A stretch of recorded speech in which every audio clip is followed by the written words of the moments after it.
Over a period of 100 years, from about 1140 to 1240 CE, 10 of the finest Gothic cathedrals in Europe were built in a small area of France, a region surrounding Paris called the Île-de-France. The cathedral in the small city of Chartres stands out as the only one to survive almost exactly as it was in the 13th century. The floor plan of Chartres Cathedral is shaped like a Latin cross. The nave, choir, and transepts meet at a central crossing.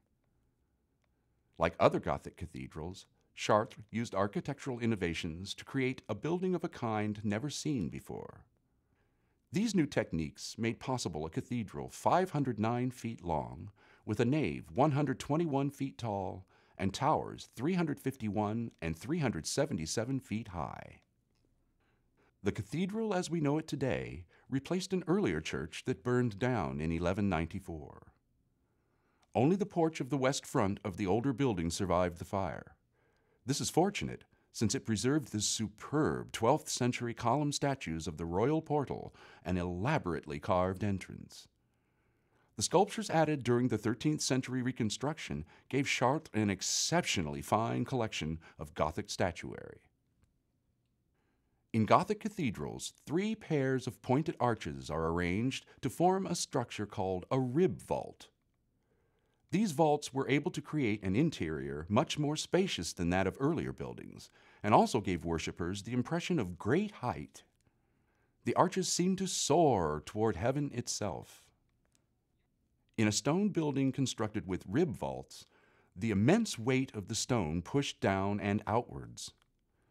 Unless the walls were extremely thick and solid, the pressure could cause them to collapse. The solution to this problem was a feature that characterized the Gothic style and facilitated the sheer scale of cathedrals like Chartres, the flying buttress. These arch-shaped supports attached to the exterior of a building directed the weight of the vaults into the ground, thus supporting the walls. This innovation, in turn, made possible one of the great wonders of Chartres, its vast collection of Gothic stained glass. Since the flying buttresses avoided the need for solid walls, large spaces could be filled with colored glass, bathing the interior with a light that medieval architects termed lux nova, Latin for new light. There are 176 windows in total, and 3 spectacular rose windows. The windows in the choir are devoted to the Virgin Mary, to whom the cathedral is dedicated. Holy relics, such as the cloak of the Virgin Mary, located at Chartres, were hugely sought after in the Middle Ages. They became status symbols for their owners and a destination for pilgrims.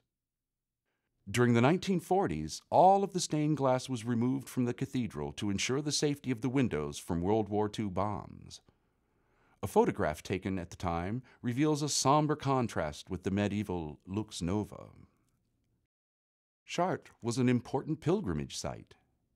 When the cathedral was rebuilt in the 13th century, a labyrinth made of blue and white stone was laid out on the floor inside the west front.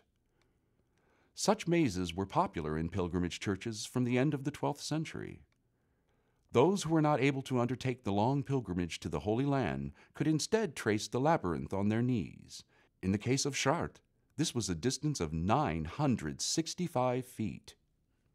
Visitors to France can see many fine Gothic cathedrals, but only Chartres has survived almost intact.